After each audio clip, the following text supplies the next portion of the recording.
So we'll start our class now with the art and culture. Okay?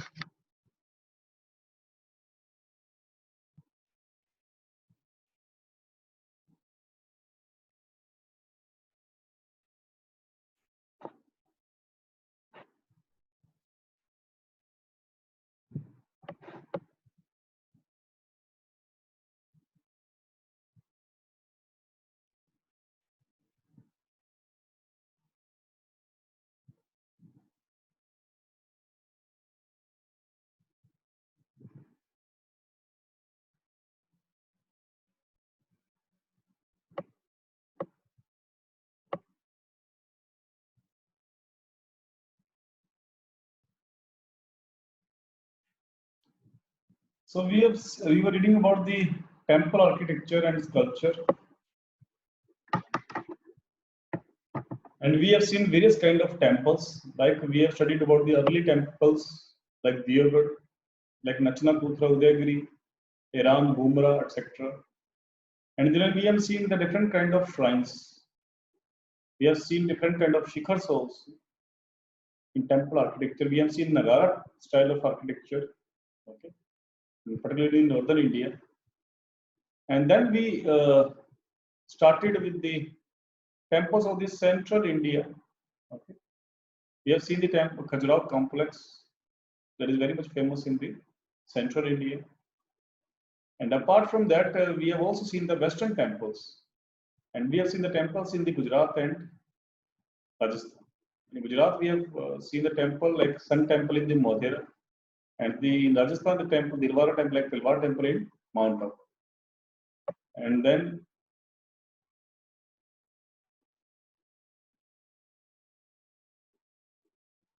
now we'll start our discussion with the temples in the eastern India. Okay. Temple in the eastern India.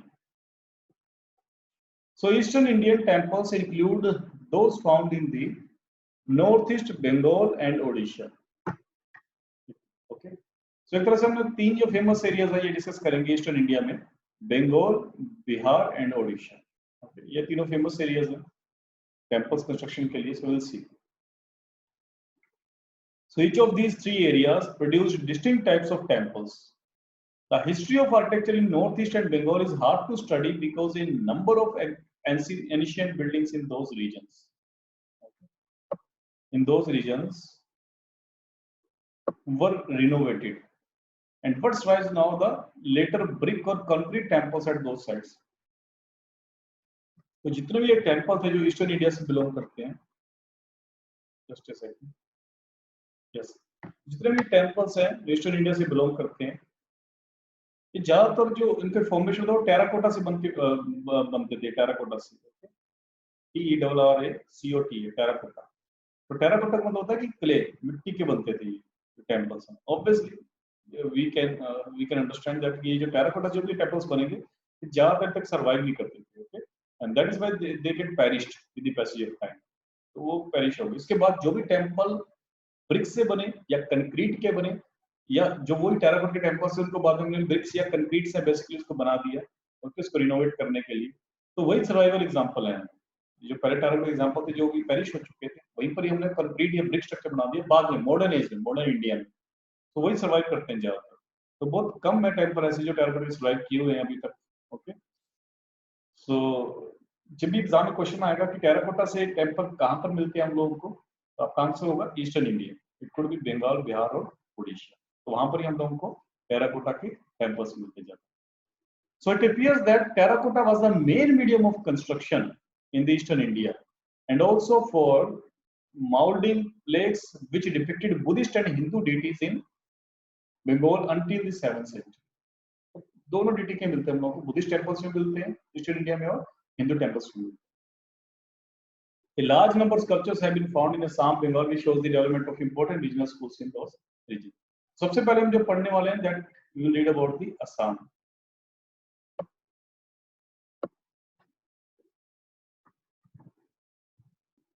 So an old 6th century sculpted door frame from Da Parvatiya near Tejpur and another few stray sculptures from Ranga Gora tea estate near Tinsukia in Assam bear witness to the import of the Gupta idiom that region. तो ये जो temples थे ये गुप्ता से influence थे. गुप्ता जो art of sculpture थी, Gupta art of temple construction उससे इंस्पायर्ड थे ये जो शाम के टेम्पल्स थे. उनमें जो फेमस टेम्पल्स हैं, एक तो है the Parbatia near Tezpur, and other is the this Rangagora tea estate from Tinsukia in Assam. These are the famous temples. जैसे इसमें एक देख भी रखा है, I think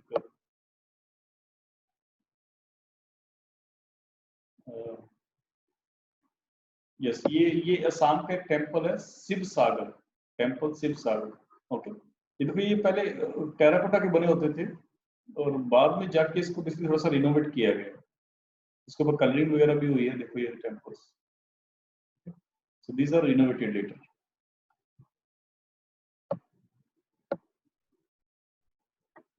The post-Gupta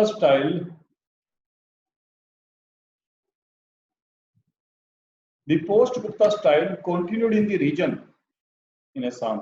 The post-Gupta style continued in the region well into the 10th century. However, by the 12th to 14th century, a distinct regional style developed in Assam. Okay, so 12th century के बाद एक distinct इसमें development हुआ. Temple की art में थोड़ा सा change हो गया. ओके, और वो क्यों हुआ उसका रीजन हम पढ़ते हैं. So this is the reason, because the style that came with the migration of the Thais from the upper Burma mixed with the dominant Pala style of Bengal led to creation that was known as the Ahom style in the around Guwahati. तो पहले यहाँ पर जो Assam area था ये बंगाल पे माना जाता था और यहाँ पर जो पाला डायनेस्टी है वही रूल करती थी. ओके, और उसके बाद क्या हुआ कि जो अपर बर्मा है, बर्मा मतलब म्यांमार, इसको मॉडर्न नेम म्यांमार है बर्मा का. तो जो अपर बर्मा के रीजन से जो ये ताइस लोग आए, ओके, असम में, वो लोग अपने साथ फिर एक नया आर्ट एंड कल्चर लेकर आए. ओके, वहां के अपन म्यांमार एरिया का. तो उस जो वो एक हाइब्रिड स्टाइल ऑफ आर्किटेक्चर बन गया. ओके, बिकॉज जो अपर बर्मा का जो आर्किटेक्चर का जो स्टाइल था और जो हमारा जो नेटिव असम का जो स्टाइल था, दैट इज पाला style, was influence from the Gupta style only. तो जो पाला स्टाइल और फिर जो अपर बर्मा का जो ताइस का जो स्टाइल था, इन दोनों को मिक्स हाइब्रिड आर्ट बन के बनी Ahom style, AHOM, Ahom style. Okay, तो ये पॉपुलर हो गया वहां पर असम में. And this development has been happened in this 12th to 14th century. So later than this 14th century. Yes, this 12th to 14th century. इसके बीच में ये डेवलप होना start. So Kamakhya temple, a Shakti Peeth, is dedicated to goddess Kamakhya and was built in the 17th century. ये जो Kamakhya temple है, शक्ति पीठ है ये. ओके, एक तरह का ये भी अहोम स्टाइल में डेवलप हुआ है. Okay, and this Kamakhya is a goddess. ये अहोम डायनेस्टी के बारे में थोड़ा सा हम लोग राइटअप पढ़ लेते हैं. That how this Ahom dynasty has evolved. जैसे कि यहाँ पर लिख रखा है, देखो 12th से 14th सेंचुरी के बीच में ये अहोम डायनेस्टी इवॉल्व हुई. Sorry, this Ahom style of architecture evolve हुआ. इसका मतलब 12th to 14th सेंचुरी के बीच में ही ये बेसिकली अहोम डायनेस्टी भी आई थी. तो ये देखो, the Ahom dynasty was founded in this 1228 and it ruled till 1826. इसका मतलब जब ब्रिटिशर्स इंडिया में आ गए थे उसके बाद तक ये अहोम डायनेस्टी रूल करती आ रही थी. थोड़ा हिस्ट्री देख लेते हैं हम लोग असम की. So the Ahom dynasty came into the picture in this 1228 and it ruled till 1826. It ruled the Ahom kingdom in present day Assam, India for nearly 598 years. The dynasty was established by Sukapha, a Shan prince of Mong Mao, who came to Assam after crossing the Patakai mountains. तो ये Myanmar से आया था person, तो उसने यहाँ पर Ahom dynasty बनाई. Okay, Assam. The rule of this dynasty ended with the Burmese invasion of Assam and the subsequent annexation by the British East India Company following the Treaty of Yandabo in 1826. तो ये सब चीजें हम लोग हिस्ट्री में पढ़ चुके हैं, यदि आप लोगों को याद हो कि कैसे दिस ब्रिटिश बर्मीज वॉर, ये हम पढ़ चुके, जो भी वॉर्स हुई थी ब्रिटेन और बर्मा के बीच में. ओके, सो हुआ क्या था कि in this 1826 there was an attack from the Myanmar. तो बर्मा का अटैक हुआ असम में. Okay, and then this Britishers not only relieved, ना केवल असम को छुड़ाया बर्मीज अटैक से, ब्रिटिशर्स ने बेसिकली म्यांमार पे भी कब्जा कर लिया था, ओके, बर्मा के ऊपर भी। एंड इनफैक्ट बीच में एक बार बर्मा को हम लोगों ने ब्रिटिश इंडिया में भी मिला दिया था, okay. And then later in 20th century Myanmar को वापस उन्होंने अलग किया ब्रिटिश इंडिया से, because there was a time that this Burma was also became part of the British India। ये सब चीजें मैं आपको बता चुका हूँ हिस्ट्री में, ओके। तो this is the brief history of this हम डायनेस्टी, ओके। ये कैसे कब और कब कैसे आई थी और कैसे खत्म हुई। So now we will see the art and architecture of the Bengal। The style of sculpture, so इससे पहले अहम डायनेस्टी से पहले जो भी रूल था असम में, बेसिकली ये पाला डायनेस्टी था। पाला डायनेस्टी बंगाल से रूल कर रही थी और असम में भी उसका कब्जा था, ओके, पाला dynasty. So the style of sculptures during the period between the 9th and 11th centuries in Bengal, including Bangladesh and Bihar, is known as the Pala style। जो भी बंगाल या बिहार में जो स्कल्पचर बने between this period 9th to 11th century, that is called the Pala style of construction, named after ruling dynasty at that time, while the style of those of the mid 11th to mid 13th, okay, the style century is named after the Sena kings। जैसे से ये जो Kings dynasty change होती रही, वैसे से temple के styles भी चेंज होते रहे। सो ये पालास ने ये बेसिकली 9 to 11 सेंचुरीज के बीच में रूल किया था, उसके जो स्टाइल को बोलते हैं पाला स्टाइल बोलते हैं, टेंपल स्टाइल को। और जो 11th सेंचुरी के बाद, पाला के बाद सेना डायनेस्टी आई, तो फिर उसके बाद स्टाइल उनका चेंज हो गया, okay. So this is basically brief history of पाला डायनेस्टी, इसके बारे में देख लो फटाफट से। सो द पाला एम्पायर, ये आप लोगों को याद होगा, हम लोग पढ़ चुके हैं already, okay. The Pala Empire was an imperial power during the late classical period of the Indian subcontinent, which originated in the region of Bengal। It is named after its ruling dynasty, whose rulers bore names ending with suffix of Pala। तभी जितने भी rulers थे पाला के, वो last में पाला लगाते थे, जैसे गोपाला और इस तरह से, ओके। लेकिन एक बात याद रखना कि कई बार किसी दूसरे रूलर्स के आगे भी पाला लगा होता था। इसका मतलब ये नहीं कि सारे जिनके पीछे पाला लगा वो सारे पाला डायनेस्टी से। इनके रूलर्स पाला लगाते थे पीछे, बट कुछ और भी ऐसे रूलर्स हैं जिन्होंने पाला लगा रखा। मैंने आपको एग्जांपल्स भी दिए थे जब मैं आपको राष्ट्रकूटा प्रतिहारा और ये सब पढ़ा रहा था पाला, ओके। तो उनके भी कुछ किंग्स जिसने पाला लगाया हुआ था, okay. So they were followers of the Mahayana and Tantric schools of Buddhism। These Pala rulers were the followers of the Mahayana and Tantric schools of Buddhism। आप लोगों को याद होगा। The empire was founded with the election of election of Gopala as the emperor of Goda in 1750 CE। The Pala stronghold was located in the Bengal and Bihar, which included the major cities of Vikramapura, Patliputra, Goda, Mongyar, Somapura, Rambati, Tamarlipt, and the Jaggadala। The Palas were important promoters of classical Indian philosophy, literature, painting, sculpture। They built grand temples and monasteries,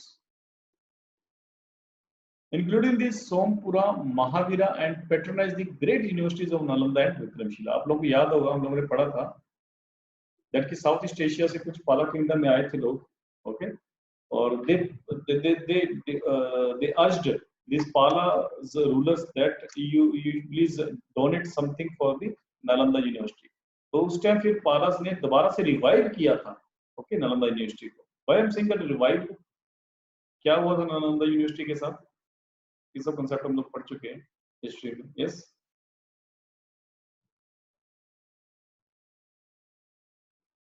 yes, anybody? Why I am saying that Palas revived Nalanda university?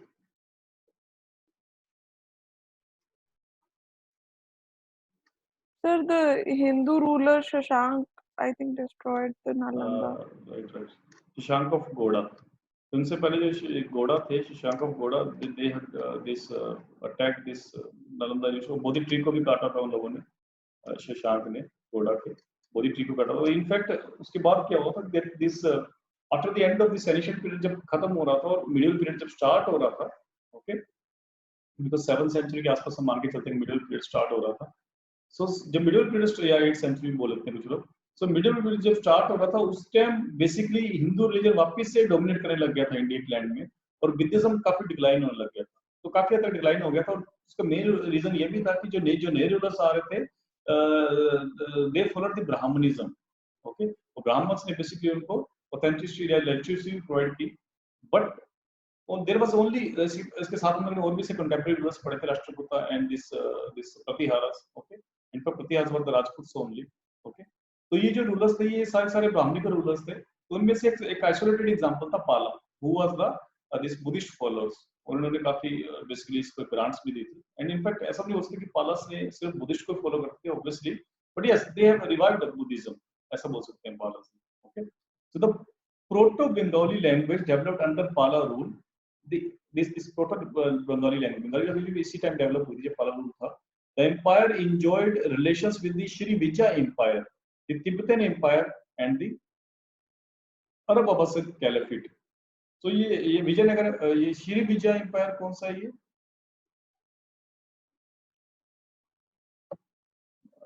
हम लोगों ने पढ़े थे कि यहाँ पर जब ये जो साउथ ईस्ट एशिया में उस टाइम कुछ रूलर्स थे, ओके, जहाँ पर कुछ हिंदू रूलर्स भी थे साउथ ईस्ट एशिया में, इंडोनेशिया में in fact, and this Cambodia etcetera. Okay, वहाँ पर टेम्पल्स भी काफी बने थे, हिंदू टेम्पल्स। तो ये साउथ ईस्ट एशिया के जो रूलर्स थे उनके साथ भी बेसिकली इनके साथ अच्छा रिलेशन थे। तिब्बतन एम्पायर के साथ रिलेशन, इनफैक्ट तिब्बतन उस टाइम हमने देखा था कि there was one person who visited this Pala kingdom. इसको नाम याद है क्या? एक मोंक आया था, बुद्धिस्ट मोंक, हिस्ट्री में हम लोगों ने पढ़ा था। पाला किंगडम एक मोंक आया था तिब्बत से बेसिकली, सो वो सब आपको लिखवा चुका हूँ, सो उसको प्लीज रिवाइज करें ना आप लोग। So this Pala kingdom has relations with the Southeast Asian countries, and they had relations with Tibetan countries and the Arab Abbasid Caliphate. तो उनसे साथ में relations थे। Abbasid coinage found in the Pala archaeological sites. In fact वहाँ से अरब के coinage भी मिलते हैं यहाँ पर, as well as records of the Arab historians point of flourishing mercantile and intellectual contacts. The House of Wisdom in Baghdad absorbed the mathematical and astronomical achievements of Indian civilization during this period. So this Pala kingdom has good relations with the Southeast Asian countries, Tibetan Empire, and as well as these Arab countries. This is a brief history of the Pala style, and now we'll see the brief history of Sena dynasty. So Pala के बाद Sena dynasty I, and the Sena Empire was a Hindu dynasty during the late classical period on the Indian subcontinent. Okay.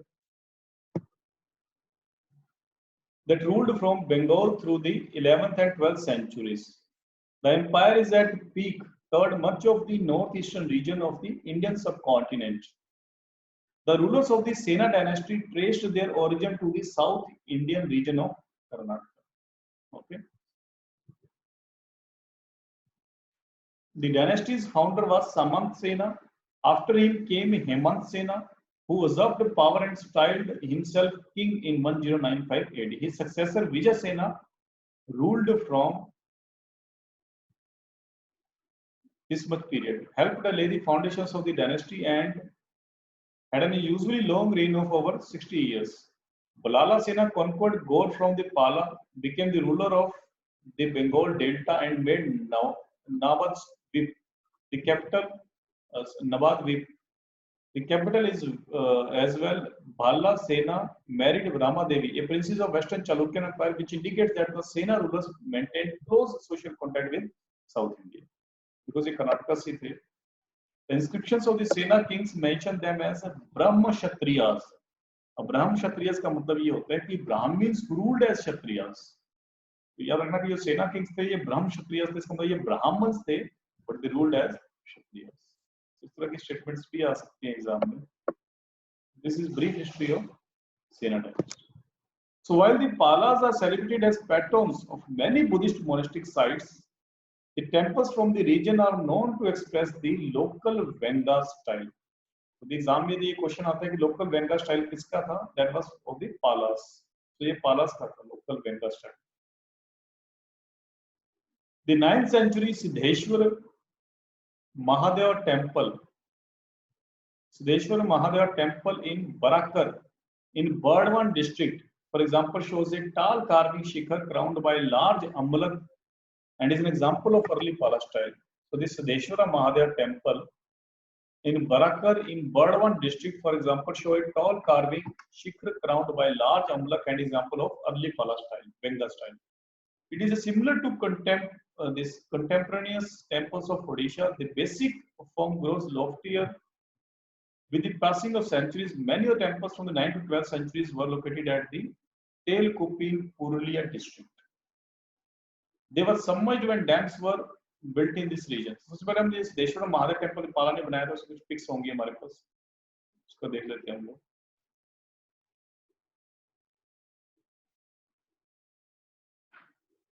This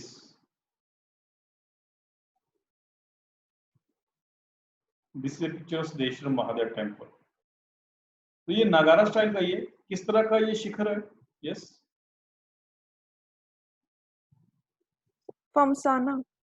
no, it's Latina. ये बाहर की decoration की हुई है, ये slabs नहीं है, ये डेकोरेशन है. ये स्लैब्स नहीं है, स्लैब्स आपको बाहर ऐसे उभरी दिखेंगी, बाहर निकली हुई दिखेंगी. तो ये स्लैब नहीं है, इट्स लेटिना और रेखा प्रसाद शिखर. और यहाँ पर पाला रहने बेंगा स्टाइल में क्या होता है, देखो खास क्या होता है, मैं बता देता हूँ. बेंगा स्टाइल या पाला स्टाइल में, जो अर्ली पाला स्टाइल को बेंगा स्टाइल बोला जाता है, उसमें बेसिकली क्या होता है, जो बाहर डेकोरेशन बहुत, जिसको आप ये फमसाना बोले, डेकोरेशन है एक तरह से पिलर की. यहाँ पर कुछ स्कल्पचर्स भी बने हुए हैं और ये देखिए आपकी कैपिटल्स भी बनी हुई है. तो और ये बेसिकली ये ड्राइंग्स हैं. तो बाहर ही काफी ऐसे इसको डेकोरेट करते थे, लेकिन अंदर से सिंपल होते थे. अंदर आप जाओगे इंटीरियर से काफी सिंपल होते थे. That's you can say that is a Benga style. ये भी ऐसे जर्जर हालत में आपको इसलिए दिख रहा है बिकॉज यहाँ पर एक डैम बना था, उस डैम के कारण एक सबमर्जेंस हुआ बंगाल में, उससे बहुत सारे टेम्पल्स में डूब गए और काफी हमारे जो हेरिटेज साइट्स है वो खत्म हो गई. Okay, so this was unfortunate thing which happened. Okay, तो उसी के बारे में यहाँ पर लिखा हुआ है that they were submerged when dams were built in this region. There were among us the important examples of architectural styles prevalent in the region, which showed an awareness of all the known Nagara subtypes that were prevalent in the rest of the North India. However, several temples still survive in Purulia district. तो कुछ अभी भी जो प्रदेश में survive कर रहे हैं, but other temples were destroyed.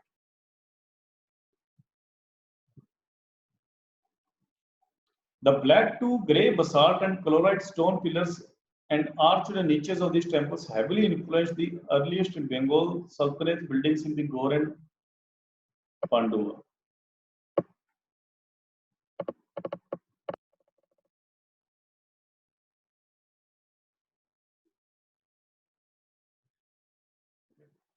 So many local vernacular buildings traditions of Bengal also influenced the style of temples in the region. Most prominent of this was the shape of the carving or sloping side of the bamboo roof or Bengali hut. ये काफी famous है. बंगाल में जो basically एक नया culture आया था, and it is called the shape of bamboo और Bengali hut. आप लोगों को याद होगा, हम लोगों ने तीन तरह ये बंगाली हट का आप देख लेते हैं पिक्चर. एक तो ये देखो आप, ये इसको बंगाली हट बोलते हैं. ओके, इस तरह ये बांग्ला रूफ के नाम से फेमस है. दिस ये टेम्पल बेसिकली देखो, टेराकोटा टेम्पल विष्णुपुर. ये जो इस तरह की जो बेसिकली होती है, इसको बंगाली हट बोला जाता है. मतलब कुछ और भी पिक्चर्स है आपको बांग्ला हट देने समझाने के लिए. तो ये इनफैक्ट ये जो इस्लामिक बाद में जो कल्चर आएगा, आर्किटेक्चर आएगा, उन लोगों ने भी इसका यूज किया है बंगाली हट का. ओके, उन्होंने डोम्स भी बनाए, वो काफी उनको अच्छा लगता था ये बंगाली हट देख के. तो उन लोगों ने भी बंगाली हट बनाना यूज कर लिया अपना इस्लामिस्ट आर्किटेक्चर. ये देखो, ये बांग्ला रूफ का बेसिकली ये एक और फोटो है जो आपको बांग्ला रूफ के बारे में बताएगा. ये इस तरह की हट को बेसिकली बंगाली हट बोलते थे. ओके, ये बांग्ला रूफ है, इस तरह के डिजाइन को बांग्ला रूफ बोलते थे. एंड दिस काइंड ऑफ हट इज कॉल्ड बांग्ला या बंगाली हट. तो ये बंगाल में पॉपुलर हुई basically.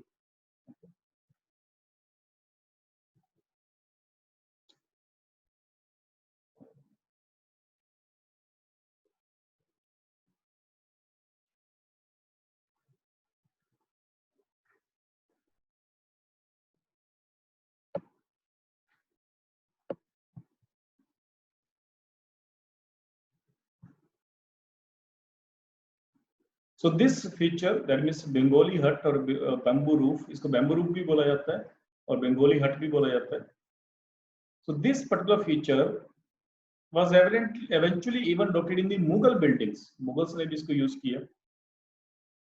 and is known across North India as the Bangla roof. In the Mughal period and later, scores of terracotta brick temples were built across Bengal and Bangladesh. तो Mughal period में भी काफी टेराकोटा टेम्पल्स बने in Bengal and Bangladesh in a unique style that had elements of local building techniques such as bamboo huts, वहाँ पर bamboo huts भी बनी, which were combined with older forms remnants of the Pala period and with the forms of arches and domes that were taken from the Islamic architecture. उसमें काफी development हुआ उसके बाद, या मुगल्स के बाद उन्होंने अपना कुछ आर्किटेक्चर भी दिखाया वहाँ पर, तो डोम्स को जो ईरान से लेकर आए थे वो लोग, टर्किश जो बेसिकली लेकर आए थे वो लोग, ओके। एंड उसके बाद यहाँ पर कुछ बांग्ला रूफ जो बीच में डेवलप हुआ यहाँ पर इस रीजन में, एंड इसके अलावा जो अर्ली पाला में जो वेंगा स्टाइल था वो भी यहाँ पर बेसिकली पॉपुलर हुआ। So they can be widely found in and around Vishnupur, Bankura, Burdwan, Birbhum and dated mostly to 17th century. तो इस टाइम ये जो टेम्पल्स बने, जैसे कि विष्णुपुर का यहाँ पर एग्जांपल दे भी रखा था, ये देखो ये विष्णुपुर टेम्पल है, and these all temples are terracotta temples. ये सारे terracotta temples हैं. This is a terracotta temple of Vishnu. So उसके बाद देखते हैं ओडिशा.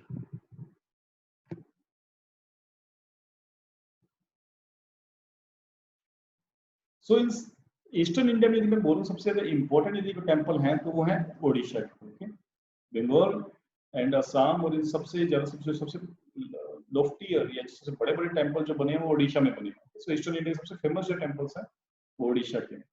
देखते हैं हम लोग ओडिशा में क्या क्या बना। सो द जैसे कि यहाँ पर एक पिक्चर दिखा भी रखी है, sun temple of Konark. Konark का एक मतलब लिटरल मीनिंग क्या है वो बता देता हूँ। ये kona means corners and arka means sun, okay, sunlight या सन को बोलते हैं। तो ये इसलिए बेसिकली उसी से बेसिकली ये नाम आया है कोणार्क। और जितने भी सन टेम्पल बनेंगे, एक बात याद रखना, जितने भी सन टेम्पल आपको मिलेंगे, sun temple of Modhera Gujarat में देखा था हम लोगों ने, तो जितने भी ये सन टेम्पल बनेंगे ये सारे बीच के ऊपर बनते हैं। ओके, लॉजिक है इसका, ये बीच के ऊपर क्यों बनते हैं। ओके, बिकॉज जो भी सनलाइट पहले आएगी तो सबसे पहले जो लैंड पे आएगी तो बीच के आसपास वहीं पर सबसे पहले लैंड रोशनी पड़ती है सन की। तो ऐसा बेसिकली उनको सन को बेसिकली ऐसे गॉड माना जाता है और आज भी माना जाता है। ओके, तो बेसिकली ये सन एज ए गॉड इसको माना जाता है कि फिर ये सन ऐसे एंटर कर रहे हैं या बीच से। ओके, इसलिए इसलिए सन टेम्पल बेसिकली ज्यादा जो बने हैं वो बीच पे बने हैं। तो अभी जो लेकिन इनमें सबसे ज्यादा जो फेमस टेम्पल है that is the sun temple of Konark और ओडिशा। जो मोढेरा वाला सन टेम्पल था उसमें जो गुजरात में बेसिकली उसमें हमने देखा था सबसे फेमस चीज वो कुंड था। ओके, जिसके अंदर जो स्टेप कुंड है इसमें बहुत सारी सीढ़ियां बनी थी और वहां पर 108 बेसिकली हमने देखे थे स्कल्पचर्स से बने थे। So this in this sun temple जो कोणार्क है उसमें कुछ और फेमस है वो हम देखेंगे थोड़ी देर में। So the main architectural features of Odisha temples are classified in 3 orders. अभी देखो क्या है कि ओडिशा में जो आर्किटेक्चर फॉलो किया था दैट वाज द नगारा स्टाइल ओनली। नगारा स्टाइल ही यूज होता था ओडिशा में भी, और उसमें थोड़ा सा वेरिएशन कर दिया था इन लोगों ने, और वो वेरिएशन क्या है हम लोग अभी देखेंगे। क्योंकि सबसे पहला वेरिएशन है नेमिंग। ओके, तो वहां पर जो हमारे जो नॉर्दर्न इंडिया में वहां पर उसको बोलते हैं कि शिखर। ओके, तो शिखर नॉर्दर्न इंडिया में जो उसको शिखर बोलते थे उसको भी इसलिए यहाँ पर क्या बोलते हैं ये लोग, द्यूल, DEUL। तो शिखर को ओडिशा में बोला जाता है द्यूल, DEUL। आप उसे नोटबुक साथ में लेके बैठा करो, ये सब चीज नोट करते रहो, position everything you can not write. Okay, so शिखर को बेसिकली ओडिशा में बोला जाता था द्यूल, DEUL, द्यूल। ओके, ये बात आपको समझ आनी चाहिए। तो यहाँ पर जैसे कि हमने पहले 3 टाइप्स ऑफ शिखर्स पढ़े थे, ओके, रेखा प्रसाद और लैटिन टाइप, अम्साना और वल्लभी टाइप, 3 तरह के शिखर पढ़े थे। ऐसे ही यहाँ पर भी 3 टाइप के द्यूल है। ओके, वो 3 तरह के द्यूल है कौन से, रेखा पीड़ा, पिड्डा द्यूल एंड खाखरा द्यूल। ओके, थोड़ा सा राइट अप भी है मेरे पास, देखो 3 types of deuls and deuls is nothing but शिखर।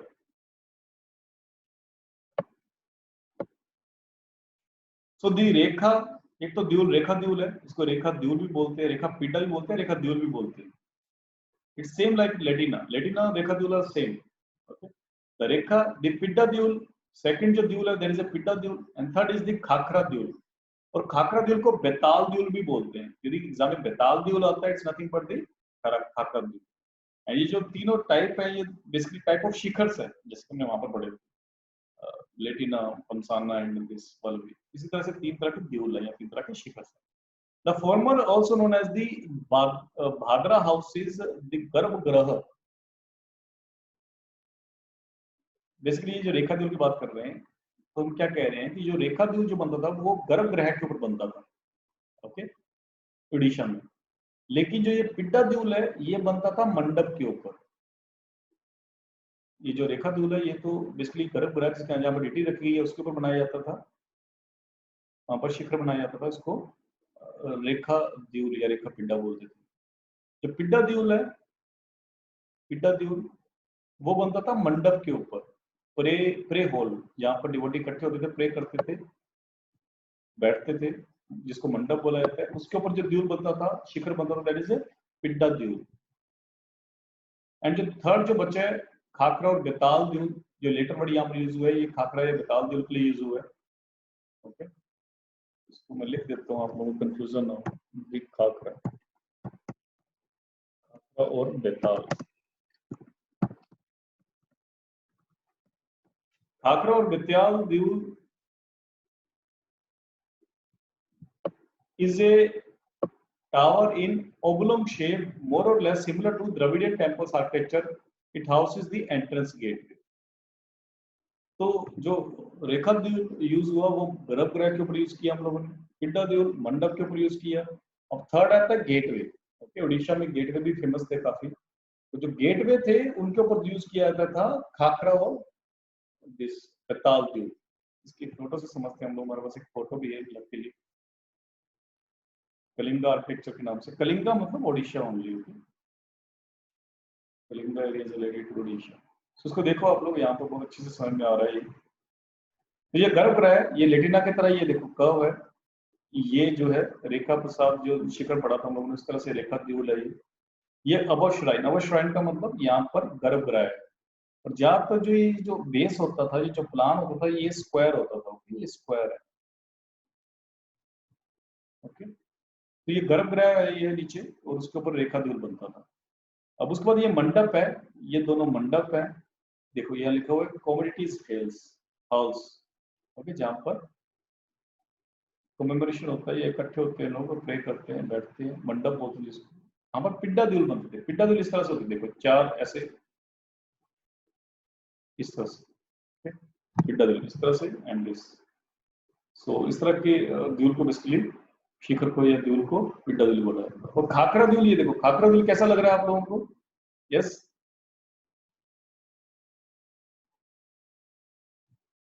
क्या समझ में आ रहा है? वो खाकरा द्यूल किस तरह से दिख रहा है? वल्लभी टाइप लग रहा है आप लोगों को? देखो कर्व सा ऐसे वेगन बनाया, वेगन की तरह ही है थोड़ा सा, ओके। तो it's kind of Vallabhi Shikhar, okay, because यहाँ पर भी देखो ऊपर कर्व है ऐसे करके, ओके। तो ये जो रूफ इसकी वल्लभी टाइप ही है, कुछ वेगन की तरह ही दिख रहा है। ये बैम्बू रूफ भी बोल सकते हैं इसको, बैम्बू की तरह दिख रहा है या वेगन की तरह दिख रहा है, तो उसी तरह से ऐसे कर्व है। It's called khakhara, it's also called betal द्वीप। ये जो एक्सिस दिखाई गई है वेस्ट टू ईस्ट, बिकॉज जो एंट्रेंस तो हमेशा ईस्ट डायरेक्शन में होता है, ईस्ट डायरेक्शन की तरफ होता है। दिस इज एंट्रेंस, ये जो गेट होगा यहाँ पे बहुत बड़ा गेटवे होगा, उस गेटवे के ऊपर ये स्ट्रक्चर बनाया जाता था उड़ीसा में। मतलब गेटवे के ऊपर भी द्यूल बनाया जाता था या शिखर बनाया जाता था। आप गेटवे के अंदर एंटर किए मंदिर में, उसके बाद आपको मिलेगा मंडप, जिसके ऊपर पीटा द्यूल बनाया गया। उस मंडप को क्रॉस करोगे तो लास्ट में आपको मिलेगा गर्भगृह, जिसके ऊपर रेखा द्यूल बनाया गया। So this is A Kalinga architecture.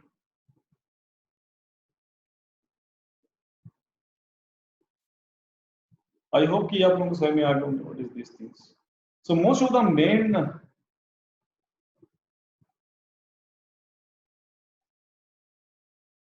So most of the main temple sites are located in ancient Kalinga, modern Puri district, including Bhubaneswar or ancient Tribhuvaneshwara, Puri and Konark. The temples of Odisha constitute distinct sub-style within the Nagara order. जबकि नगारा कोई follow करते थे, but नगारा में भी उन्होंने अपना एक सब स्टाइल बना लिया कि उड़ीसा हमारे एक लोकल स्टाइल को भी इसमें इंक्लूड कर लिया। सो ये नगारा का एक सब स्टाइल है, ओके, तो उड़ीसा का जो architecture. In general, in general, here the Shikhar called Deul in Odisha. यहाँ पर लिखा हुआ देखो, शिखर called Deul in Odisha. In vertical almost until the top when it suddenly curves sharply inwards. Deuls are preceded as usual by mandaps called Jagmohan in Odisha. अब ये याद रखना कि मंडप्स को उड़ीसा में जगमोहन बोला जाता है. मंडप वर्ड जो पॉपुलर हुआ था, ये पॉपुलर हुआ था साउथ इंडिया से, बिकॉज नॉर्दर्न इंडिया में ऐसा कोई मंडप नाम से खास हमने कुछ चीज अलग से नहीं होती थी. ये साउथ इंडिया से पॉपुलर हुआ था, ओके, द्रविड़ियन स्टाइल से. फिर नॉर्थ इंडिया में कुछ लोग इसको मंडप बोलने लग गए, ओके, जो गर्भगृह की जो बारका एरिया है जहाँ पर लोग इकट्ठे होते हैं. लेकिन जो ओडिशा में उसी मंडप को बोला जाता है जगमोहन, तो ये भी याद रखने की चीज है, okay. So the ground plan of the main temple is almost always square, which in upper reaches of its superstructure becomes circular in the crowning mastak. This makes the spire nearly cylindrical in aperture in its length. Compartments and niches are generally square. The exterior temples are lavishly carved, their interiors gradually quite bare. Odisha temples usually have boundary walls. तो देखो नगारा style में basically boundary walls नहीं होती थी, boundary walls होती हैं Dravidian style में. But this Odisha, there are gateways as well as there are boundary walls. ये Odisha temples. आपको तो ये बात याद रखनी है. थोड़ा सा वेरिएशन क्या हुआ, जो शिखर है वो तो नगारा स्टाइल की तरह, पर थोड़ा सा डिफरेंस क्या है, सब स्टाइल क्या हो गया. एक तो थोड़ा सा शिखर की थोड़ी सी शेप चेंज कर देंगे हम, थोड़ी पढ़ेंगे अभी शेप क्या होती है शिखर की, ओके. यहाँ पर किस तरह से ये शिखर वेरी की है ओडिशा के. इसके अलावा यहाँ पर क्या चेंज हुआ है ओडिशा के स्टाइल में, इन लोगों ने बाउंड्री वॉल बनाना भी स्टार्ट कर दिया टेम्पल के बाहर, और गेटवे भी लगाना स्टार्ट कर दिया. और उन गेटवे के ऊपर इनफैक्ट एक ड्यूल भी बनता था, दैट्स कॉल्ड खाकर और बेताल. तो इनमें शिखर में क्या डिफरेंशिएशन हुआ है ओडिशा आर्ट में, ये सब टेक्निकल चीजें से समझ लो, एग्जाम में कोई दिक्कत नहीं आएगी. सो इसमें क्या चेंज हुआ है, that it said that it is this shikharas are almost vertical. पहले नीचे देखो स्क्वायर, अभी पढ़े बनाऊंगा मैं ये ड्राइंग. ये नीचे स्क्वायर है, उसके बाद ऑलमोस्ट वर्टिकल जाएगा ये शिखर, उसके बाद एकदम से कर्व हो जाएगा, फिर ये अम्लक आ जाएगा, ओके. तो आपको फोटो भी दिखाता हूँ मैं आपको, दिस वन. तो ये सिलेंड्रिकल दिखता था एक तरह से, इसको हम लोग बना भी लेते हैं. तो कुछ इस तरह से है कि ये पहले एक स्क्वायर गर्भगृह बना दिया हम लोगों ने, ठीक है. तो पहले हम नगारा स्टाइल में क्या बनाते थे, देखो ये इस तरह से बनाया था मैंने आप लोगों को लास्ट टाइम ड्राइंग जब बनाई. मैंने आपको ऐसा बताया था कि ये कुछ इस तरह से ऐसे करके, सॉरी ये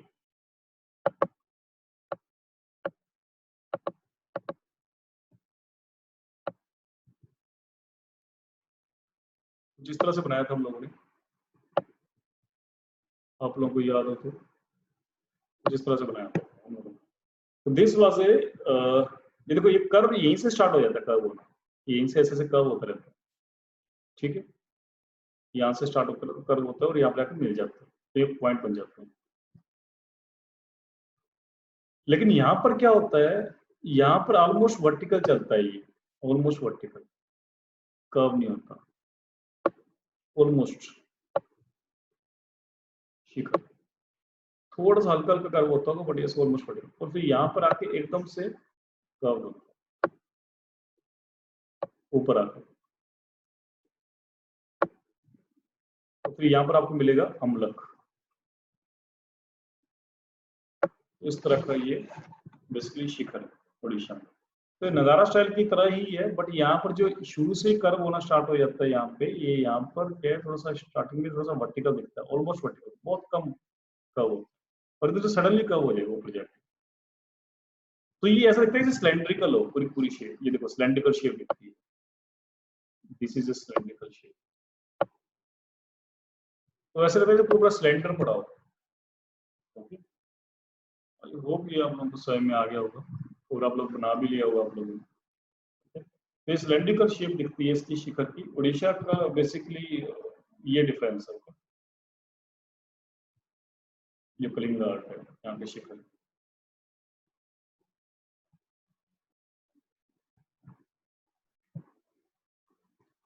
सो यहाँ पर ये टेम्पल भी देख सकते हो आप लोग, ये जगन्नाथपुरी वाला टेम्पल है, जगन्नाथपुरी टेम्पल में देखो आप लोग, ये देखो ऑलमोस्ट वर्टिकल है ये, और यहाँ पर जाके सडनली ऊपर कर्व हो गया, और ये अम्लक है, और इसका अम्लक थोड़ा सा बड़ा होता है। नागारा स्टाइल में जो हम लोग अम्लक यूज करते हैं उससे थोड़ा सा बड़ा ये अम्लक होता है।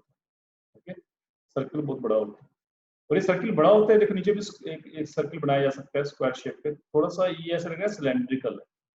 Okay, so this is basically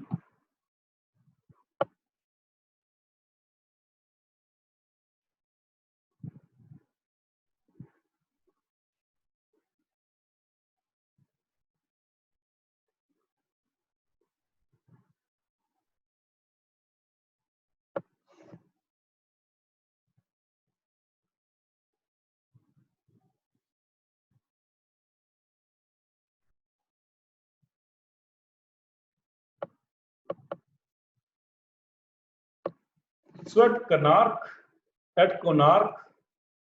on the shores of the Bay of Bengal, lie the majestic ruins of the Surya. तो कोणार्क की जगह है, ओके, कोस्टल एरिया ओडिशा में। At the shores of Bay of Bengal lie the majestic ruins of the Surya or Sun temple built in stone around 1240. Its shikhar was a colossal creation said to have reached 70 meters, which proving too heavy for its height, fell in the 19th century. The vast complex is within the quadrilateral print of which the Jagmohan or the dance pavilion Mandap has survived, which though no longer accessible is said to be largest enclosed space in Hindu architecture. तो ये जिसका मंडप सबसे बड़ा मंडप जो माना जाता है वो ये माना जाता है कि ये जो कोणार्क टेम्पल है उसका है। ओके, एंड कुछ इसके काफी पेरिश भी हो गए ये टेम्पल काफी। Okay, so the Sun temple is set on a high base, its walls curved in extensive detailed ornamental carving. These include 12 pairs of enormous wheels skirted with spokes. Okay, तो ये basically ऐसा माना जाता है कि जैसे कि ये पूरा पूरा टेम्पल रथ की फॉर्म पे बनाया गया है, रथ की फॉर्म में। ऐसा माना जाता है कि जो जैसे 12 व्हील्स इसमें बात की हुई है, 12 pairs of enormous wheels, 12 pairs of wheels है, इनफैक्ट ये 24 व्हील्स हो गए, 12 पेयर्स ऑफ व्हील्स है। तो बहुत मासिव ऐसे रथ की तरह बनाया गया पूरा पूरा टेम्पल, सन टेम्पल जो बनाया गया। और ये रथ ऑब्वियसली किसका है? सूर्य भगवान का रथ है। ओके, तो यदि आप ऐसे दूर से देखोगे ऐसा लगेगा, ऐसा वो ऐसा मानते हैं कि दूर से देखोगे आप टेम्पल को, जैसे ये रथ है पूरा पूरा 12 इसके व्हील है। ओके, तो ऐसा लगना चाहिए कि जो सन है वो इस रथ के ऊपर बैठे हुए हैं। ओके, एंड बिकॉज जो लैंड का ये कॉर्नर पे ये बनाया हुआ टेम्पल, तो दूर से देखेंगे तो ऐसा लगेगा कि ये सूर्य भगवान ऐसे रथ के ऊपर बैठे हुए हैं। सो इस तरह से कुछ फिलोसफी से ये टेम्पल बनाया गया। इसके बारे में थोड़ा सा राइटअप पढ़ लेते हैं। So Konark sun temple dates back to 1250 AD. The construction of the temple is credited to King Narsimha Dev I, a warrior and monarch of the Eastern Ganga dynasty. तो नरसिंह देव वन ये गंगा डायनेस्टी का था जिसने ये Konark sun temple बनाया। इस तरह question आते हैं एग्जाम में, सन टेम्पल किस डायनेस्टी ने बनाया। सो ये याद रखना कि ये गंगा डायनेस्टी या उस किंग का नाम भी आ सकता है एग्जाम में। The construction of the temple is credited to the King Narsimha Dev I, a warrior and monarch of the Eastern Ganga dynasty. This giant temple was built near an old temple dedicated to Surya, the sun god. The main existing temple structure, the giant carved wheels, each of which is a sundial, Mahadevi temple, which is believed to be the ancient sun temple that was incorporated when this new temple was built. तो पहले यहाँ पर कुछ Asian temple बना हुआ था Mahadev temple के नाम से, तो उसी के ऊपर फिर ये सन टेम्पल बना दिया गया था। पहले भी सन टेम्पल को डेडिकेट किया गया था, पर इसको बाद में इसको बहुत लव की साइज दे दिया गया था। So this temple was incomplete when this new temple was built. Vaishnav temple that contains the sculptures of various Hindu deities like Varha, Balram, and Vamna Trivikrama. Bhog mandap or the kitchen containing water cisterns, cooking floor, ovens, and demarcated areas for grinding grains and spices. ये सब चीजें इस मंदिर में देखने को मिलेंगी, आप लोग इसको पढ़ लेना। Okay, so various images of mythical creatures, musician, dancing, erotic sculptures, ये सब सन टेम्पल में देखने को मिलेगा।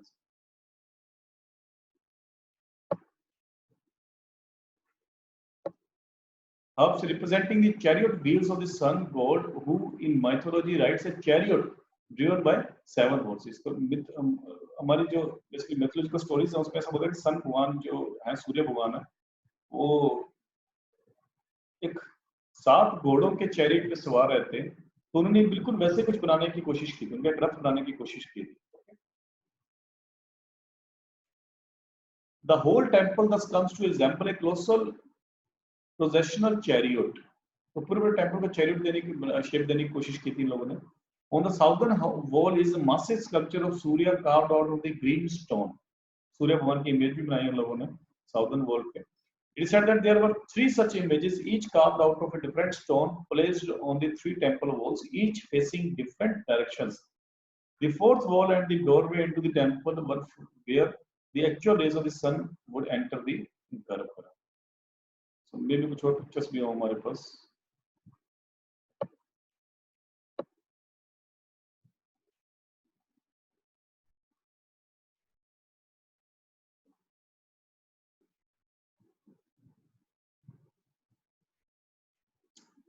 So I think sun temple की इमेज वो दी हुई थी, इसलिए हमने इसको अलग से नहीं लिया।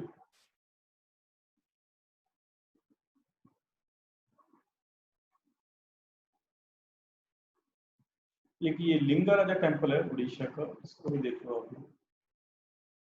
ओके, ये बेसिकली गर्भगृह, जहाँ गर्भगृह के ऊपर जो रेखा दीवार बना हुआ है, ये रेखा दीवार है। और उसमें जो जैसे हमने बताया कि जो आउटर वॉल्स है उसके ऊपर काफी डेकोरेशन होती है, जैसे कोई डेकोरेशन है काफी। ओके, लेकिन जो अंदर से इंटीरियर से काफी सिंपल होते थे ये उड़ीसा के टेम्पल। और ये मंडप होता था बगल में। ओके, ये देखो जो मैंने बताया कि 4 कोन में बना होता था, ये जो हमने पढ़ा था पिड्डा द्वीप, जो हमने पढ़ा था पिड्डा द्वीप, ये पिड्डा द्वीप है। देखो ये 4 ऐसे, एक स्लोप ऐसी थी, 2 इस तरफ और 2 इस तरफ। Okay, this is a pidha द्वीप। तो ये देखो अब इसमें आप एनालाइज कर सकते हो, इसलिए मैंने लिंगेश्वर दिस लिंगाराजा टेम्पल की फोटो दिखाना चाह रहा था कि ये पिड्डा द्वीप है। देखो एक तरफ इस तरह से कोन बना हुआ है, ट्रायंगल बना हुआ है, सॉरी एक ट्रायंगल बन गया। ओके, एंड इसकी दूसरी साइड इधर एक ट्रायंगल बना होगा, यहाँ पर 3rd ट्रायंगल है और उसके opposite side 4th triangle. This is a pidha द्वीप and this is a rekha द्वीप। ओके, और यहाँ पर वो द्वीप नहीं दिखा रहा। ओके, दैट्स कॉल्ड खाकरा और बेताला द्वीप। सो ये देखो ये मैंने मल्टीपल पिड्डा द्वीप दिखाया था आप लोगों को उस फोटो में भी। एक ये पिड्डा द्वीप हो गया, दूसरा पिड्डा द्वीप नहीं आ रहा देखो नीचे, इसमें भी 4 स्लोप है। देखो 1 2 3 एंड अपोजिट साइड में 4, 4 ट्रायंगल। ओके, तो ये पिड्डा द्वीप है और ये रेखा द्वीप है, और इसमें वो विजिबल नहीं है हम लोगों को।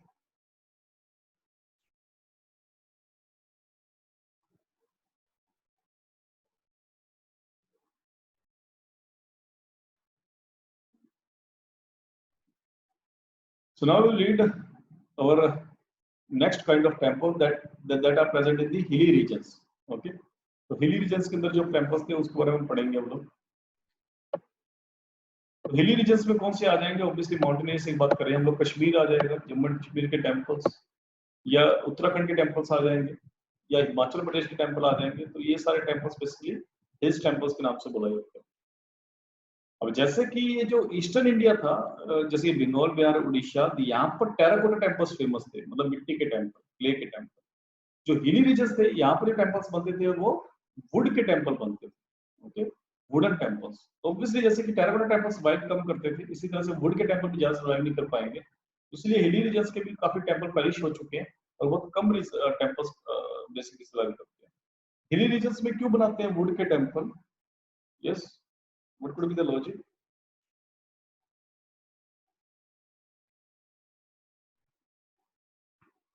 क्यों वुड ज्यादा यूज होती है हिली रीजन्स में? सर ये जल्दी गर्म होते हैं। It's would is a great insulator. Right right, because would is a insulator, और ये ठंडे बेसिकली इलाके होते हैं, यहाँ पर ठंड ज्यादा पड़ती है, तो इसीलिए बेसिकली जो अपने घर भी वो बनाते हैं इसलिए वुड के बनाते हैं ताकि वो गर्म रहे। इनफैक्ट जो यूरोपियन कंट्रीज या जो ये जो कंट्रीज हैं, जो टेम्परेट रीजन की कंट्रीज हैं, यूएसए, कनाडा, यूरोपियन कंट्रीज, ये अपने घरों में वुड का यूज बहुत ज्यादा करते थे। इनफैक्ट क्या बोलते हैं, this what kind of fire it is, this bone fire, I think may be, क्या बोलते हैं, बोन फायर बोलते हैं, जो घर में ये लोग बनाते थे बिल्डिंग्स में अपनी, तो उसका भी ये लोग यूज करते थे। ओके, बट उसी को इमिटेट करने की कोशिश की हम लोगों ने। ओके, ओके, इंडियंस ने, कि हम लोग भी अपने घरों में वुड का काफी यूज करने लगे, जो इंटीरियर्स है वो वुड से डेकोरेट करो. So obviously our country India is a tropical country. Okay, so rather than using wood, you can use this plaster of this clay. Okay, यहाँ पर मड हाउसेज इंडिया में इसलिए ज्यादा बनते थे बिकॉज यहाँ पर इंडिया में गर्मी ज्यादा पड़ती थी, तो जो भी टेराकोटा या जो हम लोग यूज करेंगे, जो मिट्टी का लेप यूज करेंगे अपने घरों में, उससे घर ठंडे रहेंगे. But yes, just because we are imitating the, जैसे कि हमने एग्जांपल लिया था कि हम ग्लास ज्यादा यूज करने लग गए हैं, or we should not use this grass because it has a green gas house effect, because otherwise our buildings will be more warmer. Likewise, if you will use the wood in your houses, यदि wood का ज़्यादा use करोगे, अपने घर के interior में wood लगाएंगे, तो घर ज़्यादा गर्म रहेंगे. Okay, there is no need to use this wood. But yeah, in these hilly regions they used wood because to remain warm, that area warm. So a unique form of architecture developed in the hills of the Kumayu, Garhwal. These are Uttarakhand. These are the regions of Uttarakhand. Kumayu, Garhwal districts of Uttarakhand, and Himachal and Kashmir. Kashmir's proximity to prominent Gandhara sites such as Takshila, Peshawar, and the northwest frontier lent the region a strong Gandhara influence by the 5th century CE. So इस reason में जो basically जो खासकर जो कश्मीर का reason था, वहां पर ये इन्फ्लुएंस हुआ था Gandhara art, which was very much developed in the 5th century. This began to mix with the Gupta and post-Gupta traditions that were brought to it by the Sarnath, Mathura, and even centers in Gujarat and Bengal. Brahmin Pandits and Buddhist monks frequently traveled between Kashmir, Garhwal, Kumayu, and religious centers in the plains like Banaras, Nalanda, and even as far as south as Kanchipur. तो जो northern जो ब्राह्मण थे, जो भी रहते थे यहाँ से, ये जो मॉन्क्स थे, बुद्धिस्ट मॉन्क्स थे, ये काफी ट्रैवल करते थे. They travelled in fact as far as Kashmir and Kanchipur. Okay? And that is why we can found this Hindu temples and as well as some Buddhist monuments in this Kashmir. So as a result, both Buddhist and Hindu traditions began to intermingle and spread in the hills. So दोनों ही religion intermingle होने लग गए hilly regions में. The hills also had their own tradition of wooden buildings with a pitched roof. Their own tradition of wooden buildings with pitched roofs at several places in the hills. Therefore, you will find that while the main garbura and shikara are made in a Rekha Prasad or Latina style, ये तो लोगों ने कहाँ से लिया, कहाँ से influence हुए? Obviously, Northern India से. कि गर्भगृह बनाना है और शिखर बनाना है, इसके ऊपर रेखा प्रसाद स्टाइल में, लेटिना स्टाइल में. The mandap is an older form of wooden architecture, but उन लोगों ने अपना खुद का भी लोकल जो यूज किया, that was a wooden building. जो लोकल आर्ट बेसिकली यूज करने लगे वो that was a wooden building. Sometimes the temple itself takes a pagoda shape. तो किस शेप में शेप में बनाए लोगों ने टेम्पल्स? कश्मीर में खासकर पगोड़ा शेप. और अभी हम लोग इनफैक्ट नॉट ओनली कश्मीर में, हिमाचल प्रदेश में पगोड़ा शेप में टेम्पल मिलते हैं हम लोग. What is a pagoda shape? ये हम लोग देखें.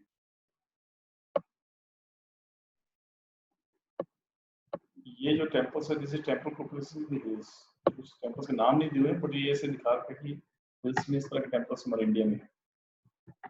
ये जो होता है ना, ये जो ऊपर लगाना, ये देखो, ये एक स्लैब डाल दी इन्होंने वुड की. Okay, this is A pagoda. Okay, इस तरह के स्लैब्स को पगोड़ा शेप बोलते थे. ये देखो, ये पगोड़ा शेप है. इस तरह से स्लैब्स बाहर निकली होती थी, इसको पगोड़ा शेप बोलते थे, पगोड़ा शेप टेम्पल.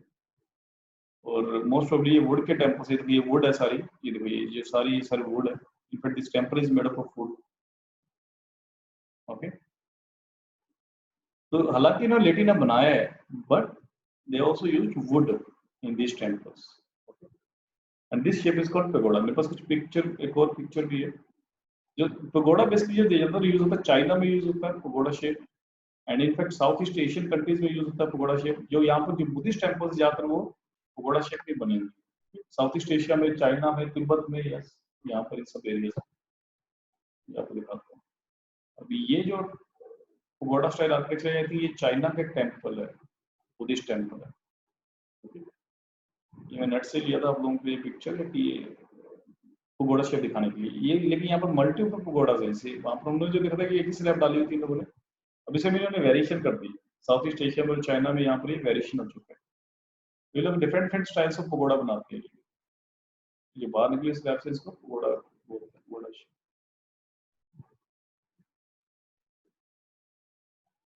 सो हिली रीजन्स में जो टेम्पल्स आपको मिलेंगे they are of pagoda shape. The Karakotta period of Kashmir is the most significant in terms of architecture. तो जो काराकोटा डायनेस्टी थी उसने काफी टेम्पल्स बनाए कश्मीर में, and one of the most important temples in Pandrethan built during the 8th and 9th century.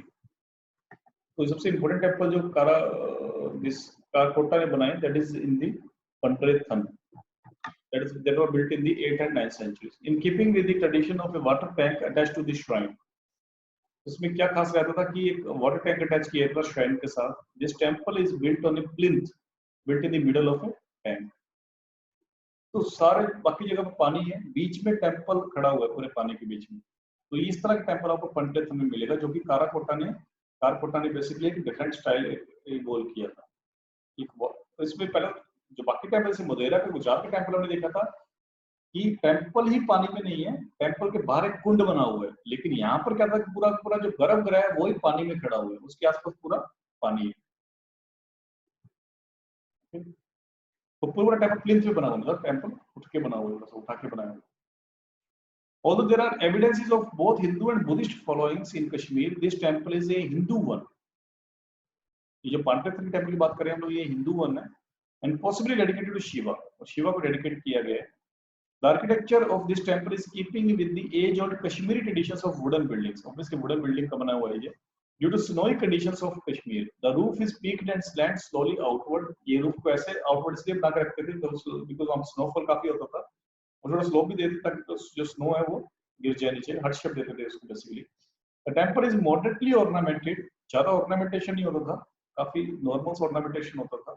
Moving away from the post-Gupta aesthetics of heavy carving. जो heavy carving जो हमारे नॉर्दर्न स्टाइल में, नगारा स्टाइल में, जो गुप्ता पीरियड में जो होती थी टेम्पल्स के ऊपर, वो अभी कम होने, पोस्ट गुप्ता पीरियड में जो होती थी वो कम होने लगी. So a row of elephants at the base and the decorated doorway are the only embellishments on the shrine. तो जो भी थोड़ा बहुत जो डेकोरेशन हमें दिखता है, that was a row of elephants बनाए गए थे बेस के ऊपर इस टेम्पल के. So that is a unique feature. तो ये कश्मीर का जो पांड्रेथन टेम्पल है, ये जो काराकोटा डायनेस्टी में है, ये काफी फेमस है क्योंकि ये वाटर टैंक के अंदर बना हुआ है. सो काराकोटा डायनेस्टी पर थोड़ा सा पढ़ लेते हैं. What is this Karakota empire? This Karakota Empire from this period 625 to 885 CE was a major power in the Indian subcontinent during 7th and 8th century. It was founded by Durlabhavardhan during the lifetime of Harshvardhan. ये हर्षा के contemporary थे काराकोटा. The dynasty marked the rise of Kashmir as a power in northern India. Avanti Varman ascended the throne of Kashmir on 885 AD, establishing the Utpala dynasty and ending the rule of Karakota dynasty. उसके बाद काराकोटा dynasty को किसने succeed किया? Basically Utpala dynasty ने 885 AD. तो उन्होंने जो rule किया that was from this period 625 से 885. अभी कुछ मे भी मेरे पास पांड्रेथन टेम्पल की कुछ इमेज हो यहाँ पर. Yes, this one. ये देखो आप लोग, ये टेम्पल बीच में बना हुआ है, उसके चारों तरफ ये पानी बना हुआ है, और उस टेम्पल में जाने के लिए गर्भगृह के एंट्री गेट के ऊपर ये कैसे कुछ ब्रिज बना हुआ था पानी का. उस ब्रिज के ऊपर आपको चल के ऐसे करके टेम्पल में एंटर करो. तो कुछ मैं जूम कर देता हूँ आपको, ज्यादा विजिबल होगा. अभी जो एलिफेंट की कार्विंग बता रहा है ये थोड़ा सा कोई और इमेज से पता लगेगा हम लोग को. मे बी ये बेस पे बता रहा था एलिफेंट की कार्विंग में भी, यहाँ पर एलिफेंट्स बने हुए हैं नीचे. अदरवाइज कोई ज्यादा डेकोरेशन है, काफी सिंपल टेम्पल बनाए हुए हैं. ओके, मे बी नीचे बेस में यहाँ पर कई एलिफेंट बनाए हुए इन लोगों ने, बट इट्स नॉट विजिबल. कुछ और पिक्स में भी विजिबल हो जाता है ये, बट बाकी जो कार्विंग्स है काफी सिंपल है टेम्पल. बट या दिस इज अ पांड्रेथन टेम्पल. चारों तरफ पानी है.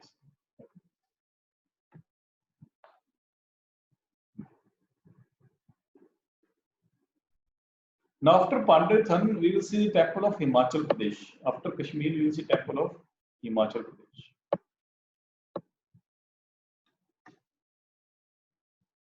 So like the findings at Samlaji, The sculptures at Chamba also show an amalgamation of local traditions with a post-Gupta style.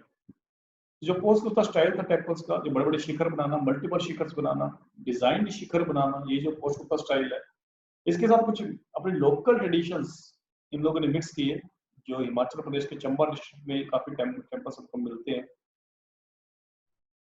और उनमें से एक फेमस टेम्पल है, दैट इज लक्षणा देवी मंदिर। लक्षणा देवी मंदिर, ओके। इस लक्षणा देवी मंदिर एक और नाम है, एंड इस लक्षणा देवी मंदिर are evidence of the influence of the post Gupta tradition. इसका पोस्ट गुप्ता ट्रेडिशन का एविडेंस को देखने को मिलता है। This Lakshana Devi temple is also called the Bharmour temple, and इस भारमोर टेम्पल इसको बोला जाता है कि ये भारमोर एरिया में है ये टेम्पल, इसलिए इसको भारमोर टेम्पल भी बोला जाता है, लक्षणा देवी टेम्पल को। So this Lakshana Devi temple or Bharmo temple is a post-Gupta era Hindu temple in Himachal Pradesh dedicated to Durga in her Mahishasur-Mardini form. It is dated to the second half of the 7th century and is in a part of one of the oldest surviving wooden temples in India. And that is why it's famous. And इसमें दो images काफी famous हैं, एक तो महिषासुर-मर्दिनी, एक नरसिम्हा। और ये दोनों जो इमेजेस हैं ये किसकी बनी हुई हैं, ये देखो आप लोग, ये मेटल की बनी हुई है। और कौन से मेटल की बनी हुई है, इनका कलर है येलो, एंड पॉसिबली ये जिंक और कॉपर का मिला के बनाया हुआ है। जिंक और कॉपर का मिला के जिसको मिलता है उसको ब्रास बोलते हैं हम लोग, तो पॉसिबली ये ब्रास का बना के बनाया हुआ है, एलॉय। तो महिषासुर मर्दिनी की मेरे को इस पर्टिकुलर टेम्पल की इमेज अभी मेरे पास पहले होती थी इमेजेस, ओके। अभी मेरे को थोड़ा सा नरसिम्हा की टेम्पल इमेज मिल गई, ओके। ये देखो, ये वो टेम्पल है जिसके हम लोग बात कर रहे हैं, लक्षणा देवी टेम्पल। इसको अच्छे से यहाँ पर दिख नहीं रहा है इमेज, आप लोग देख सकते हो पिक्चर्स में। बहुत सिंपल सा टेम्पल है, लेकिन ये जो इमेजेस है ये खास है। ये नरसिम्हा, ये देखो येलो कलर की इमेज है, यहाँ पर कॉपर और ब्रास का यूज हुआ है। इस तरह से महिषासुरमर्दिनी की इमेज भी बेसिकली दुर्गा शक्ति माता की तरह दिखाया हुआ है, असुर का वध करते हुए दिखाया हुआ है। उनके नीचे एक असुर पड़ा हुआ है और उसके ऊपर माता खड़ी हुई है। तो इस तरह की एक महिषासुरमर्दिनी, महिषासुर एक असुर था, उसको मारते हुए माता को दिखाया गया। इसी तरह से इस तरह की इमेज ही है, येलो इमेज है, made of the copper and brass. तो ये बेसिकली मिलती है आप लोगों को लक्षणा देवी टेम्पल, भरमौर टेम्पल, जो कि चंबा डिस्ट्रिक्ट में है। Chamba is in this district is in Himachal Pradesh, तो इस डिस्ट्रिक्ट में ये टेम्पल है। Both the images show the influence of the metal sculpture tradition of Kashmir. The yellow color of the images corresponds to the alloy of zinc and copper, popularly used to make images in Kashmir. This temple bears an inscription that states that it was built during the reign of Meru Varman, who lived in the 7th century.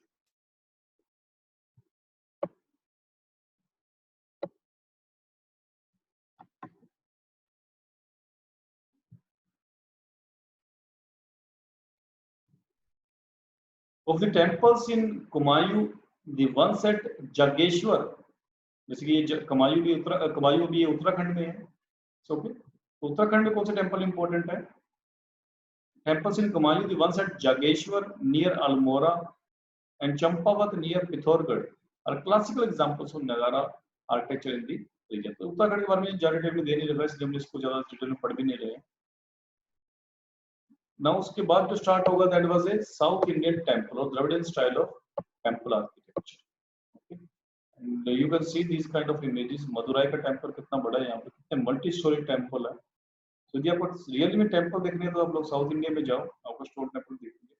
So definitely इसको हम बहुत detail में पढ़ने वाले हैं south Indian temples, because these are important और काफी lofi temple बनाते हैं साउथ इंडिया में। क्योंकि इनफैक्ट महाबलीपुर का क्वेश्चन ऑलरेडी आ भी चुका है एग्जाम में। महाबलीपुर में जो पैनल, इसी एनसीईआरटी में पैनल के ऊपर डिस्क्रिप्शन दे रखा है, उसी डिस्क्रिप्शन के ऊपर क्वेश्चन आया था प्रीलिम। ओके, और इस बार फिर इंपॉर्टेंट है महाबलीपुरम, बिकॉज एक तो बेसिकली एक तो चाइना का विजिट हुआ था, ओके, शी जिनपिंग का, ओके, तो उसके लिए इसलिए न्यूज में था वुहान और महाबलीपुरम को कंपेयर किया हुआ था। एंड उसके अलावा एक दो चीज और भी आई थी महाबलीपुरम के बारे में, इसलिए भी वो न्यूज में था। ओके, तो सारी चीजें हम लोग साउथ इंडियन टेम्पल्स में देखेंगे and will start with in next class. Yes, if you have any doubt और any other suggestion you can tell me right now. Yes, anything you want to से?